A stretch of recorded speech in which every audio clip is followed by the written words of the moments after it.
साम्यावस्था मतलब कि वात पित्त और कफ जो है, जब साम्यावस्था में रहेंगे मतलब कि अविकृत रहेंगे, तो वो क्या करेंगे, हमारे शरीर को जीवन दान देंगे या स्वास्थ्य संपादन करने में सहायक होंगे, मतलब कि वो स्वस्थता को बढ़ाएंगे।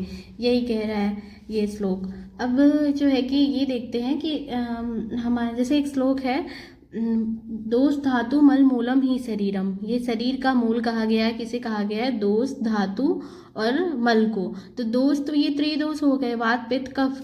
तो आचार्य सारंगधर क्या कहते हैं कि यही त्रिदोष जब हमारे शरीर को रुग्ण विकृत या दूषित करते हैं तो दोष कहलाते हैं, और जब ये मानव को स्वस्थ रखते हैं तब धातु कहलाते हैं, और जब ये शरीर को मलिन कर देते हैं तो मल कहे जाते हैं। मतलब इन्हीं दोषों की संज्ञा को उन्होंने संज्ञा दे दी है कि ये दोष धातु और मल तीनों ही कहा जाएगा जब इनकी अपनी स्थिति होगी। मतलब कि जब वो रुग्ण विकृत या दूषित होगा तो दोष कहा जाएगा, और जब ये जो है कि धातु मानव को स्वस्थ रखेंगे तो धातु कहे जाएंगे, और जब मलिन करेंगे तो मल कहे जाते हैं। ऐसा जो है आचार्य सारंगधर कहते हैं। वैसे तो जो है धातु जो है कि हमारे शरीर में सप्त धातुएं होती हैं, त्रिमल होता है, लेकिन वात पित्त कफ की भी संज्ञा दोष धातु और मल के रूप में आचार्य सारंगधर ने दी है। फिर उसके बाद से अगला जो है श्लोक हमारा वो है दोषों के मुख्य स्थान के बारे में, कि ये क्या हमारे शरीर में दोषों का मुख्य स्थान क्या है। क्या कहते हैं कि ते व्यापिनो अपि हृन् नाभ्यो अधो मध्यो ऊर्ध्व संश्रया।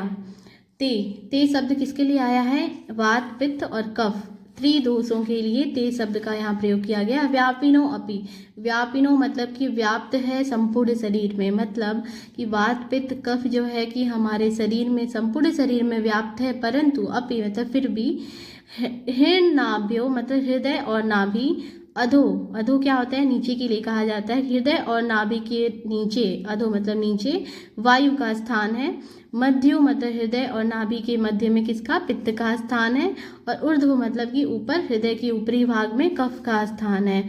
ऐसा ये श्लोक कह रहा है। तो ये बता रहे हैं कि हमारा वात पित्त कफ तो चूँकि संपूर्ण शरीर में विद्यमान है, परंतु इनका मुख्य स्थान जो है, क्योंकि ये श्लोक क्या बता रहा है, दोषों के मुख्य स्थान के बारे में बता रहा है, तो नाभि से नीचे जो है वात का स्थान हो गया, नाभि और हृदय के मध्य में पित्त का स्थान, और हृदय के ऊपरी भाग में आपका कफ का स्थान हो गया। ये हो गया। अब इसी श्लोक का सेकंड पार्ट क्या कहता है कि ये दोषों के प्रकोप काल के बारे में बताते हैं। किसके अनुसार, वय के अनुसार, दिन और रात्रि और भोजन के अनुसार ये बताते हैं कि इनका क्या प्रकोप काल क्या है। तो ये कहते हैं कि वयो अहोरात्रि भुक्तानाम ते अंत मध्यादिगा क्रमांत। वय किसको कहते हैं, अवस्था को बोलते हैं। मतलब हमारे जो पूरे संपूर्ण जीवन काल का जो 3 अवस्थाओं में बांटा गया है, बाल्य अवस्था, युवावस्था, वृद्धावस्था, तो उसके बारे में बता रहे हैं कि वयो अहोरात्रि भुक्तानाम ते अंत मध्यादिगा क्रमांत। तो अब देखते हैं हम कैसे कैसे इनका होता है। वय मतलब हो गया अवस्था, अहोरात्रि, अहो मतलब कि ये प्रारंभ की बात कर रहे हैं, रात्रि भुक्तानाम मतलब कि दिन रात और भोजन, इन तीनों के बारे में बता रहे हैं कि अंत मध्य और आदि मतलब कि अंत में, मध्य में और प्रारंभ में, ये क्रम से जो है इनका प्रकोप काल होता है। अब कैसे होता है इस श्लोक का हम पूरा डिटेल देखते हैं कि हमारे त्रिदोष वात पित्त कफ हो गए। तो वय की बात करें यदि, तो वृद्धावस्था में हमारा वात का टाइम होता है, वात का काल होता है, युवावस्था में पित्त का काल होता है, बाल्यावस्था में कफ का काल होता है।